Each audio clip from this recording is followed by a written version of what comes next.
Because you know I'm all about that bass, no trouble. I'm all about that bass, no trouble. I'm all about that bass, no trouble. I'm all about that bass, bass. Welcome everyone to our video on basic understanding of exponents. Go ahead. So basically, when we talk about exponents, we have certain parts of the number. In this example, 4 is the base. Okay, it is the number that's going to be multiplied over and over and over again. And how we know how many times it's going to be multiplied over and over again is by this little guy right here, and that's our exponent. And so, as Mrs. Hall says, it's multiplication going on. And there's not adding, subtracting, or dividing, it's always multiplying. But the key there is, it's never multiplying the base times the exponent. The exponent will never be one of the factors. Not a factor. So what you see here then would be 4 times 4, because 4 is multiplied the base number by itself 2 times, the number of times of the value of the exponent. What you see going on here with Mrs. Hall is very important to always demonstrate what actually is going on with those base numbers. So that way you understand it's not the exponent as one of the factors. So as we calculate 4 to the second power, also called 4 squared, it's saying take this base, 4, and multiply it by itself 2 times. So there's 2 different ways that we can write this. We can use parentheses and say, well, I'm going to take 4 and multiply it 2 times. 4 times 4 equals 16. Or you can use the more traditional multiplication sign here, and it's the same thing. 4 times itself 2 times equals 16. Preview 6th graders, this is what's coming. And 7th and 8th graders know this, that you can set 2 numbers in parentheses side by side and it means multiplying. So that's all coming. Parentheses mean to multiply. Okay, so different ways that we'll see exponents in. One of those possibilities is to the first power.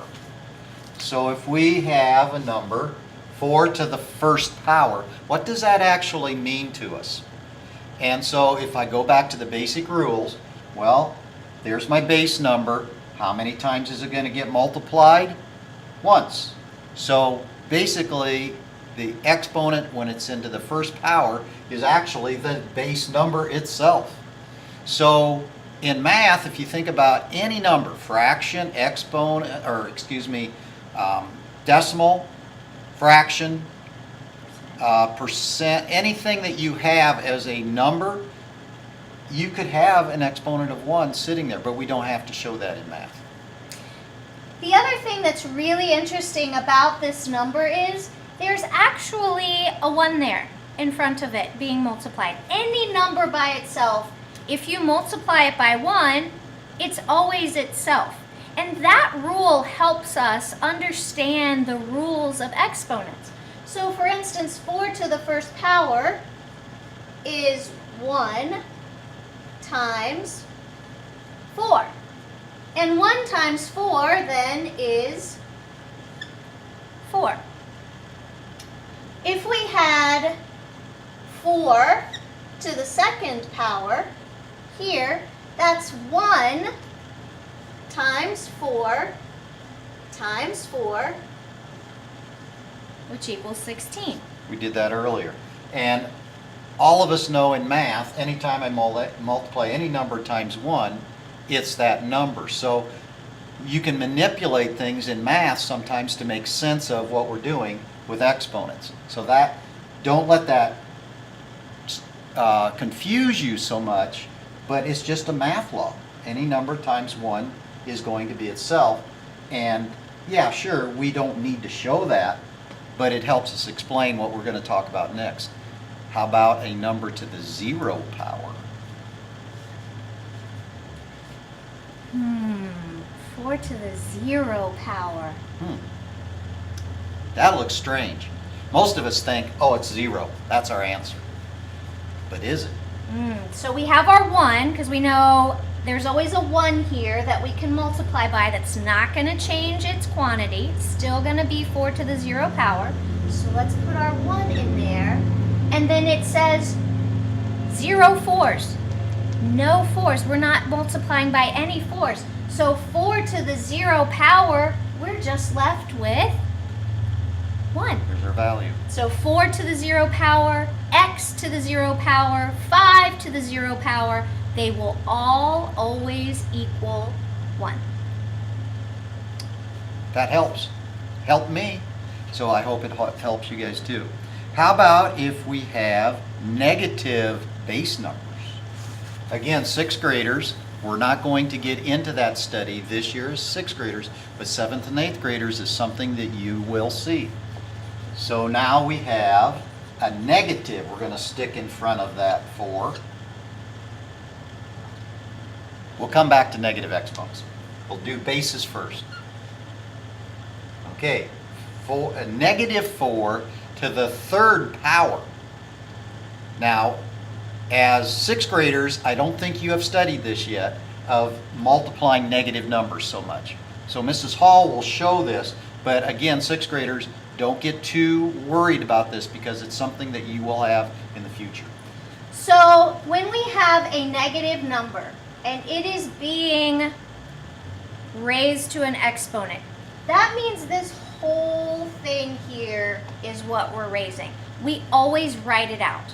Always write out the multiplication that is happening so that you don't lose track of the signs or the number of times you need to multiply the base number. So here I'm going to do negative 4 times negative 4 Notice the parentheses. times negative 4. Remember, parentheses mean to Multiply. That's right. So the first thing I'm going to do to make this easy is I'm going to take it by its parts. I'm going to multiply the signs first. So a negative times a negative is? Positive. And then a positive times a negative is? Negative. Negative. Another great rule that we have, when we have a negative, an odd number of negative numbers, the answer is going to be negative. If we have an even number of negative numbers, it's always going to be positive. And that exponent tells you the number you're going to have. Yeah. So since it's an odd number, we're going to have 3 odd numbers being multiplied, so our answer has to be odd. So now we multiply our numbers. So 4 times 4 is? 16. And 16 times 4 is? 64. Yes. So our answer here is negative 64. Odd number, exponent, negative answer. Always write it out. Most important thing you can ever do is write these things out. So if you had a positive, or excuse me, an even exponent, what's your answer going to be? Positive. Positive. Let's try it. So we have now negative 4 times negative 4. So negative times negative is? Positive. And 4 times 4 is? 16. There it is. Even? Positive. So that's something, a rule that you can always hopefully memorize and have that rule down with negative numbers. Okay, our last one we want to talk about is what if the exponent is negative?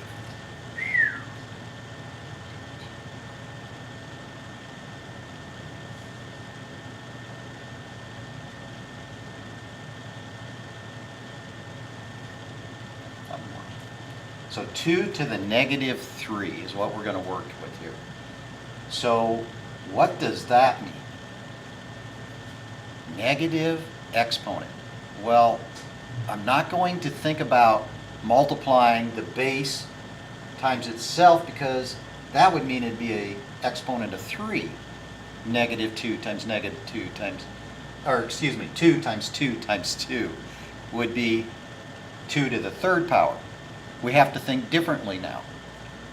So when we talk about positives and negatives, so first if you have a 2 to the third power, it is 2 times 2 times 2.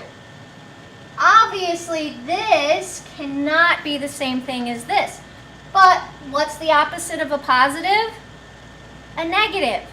What's the opposite of multiplication then? Division, right. So this actually means 1 over, or 1 divided by 2, and then divided by 2, and then divided by 2 again, so you end up with a really teeny tiny number, because multiplying by positive exponents means we're making things bigger, but dividing by exponents means we want to make the number smaller. So you're going to have an answer, always think about less than 1. Between 0 and 1 are always going to be answers to a negative exponent. So in our first table, you remember we had 4 to the 0 power, and we had 4 to the first power, and 4 to the second power. So now if it were 4 to the negative first power, right? We still have that 1 there, but now it's 1 divided by 4. Not multiplying by 4. That's this guy.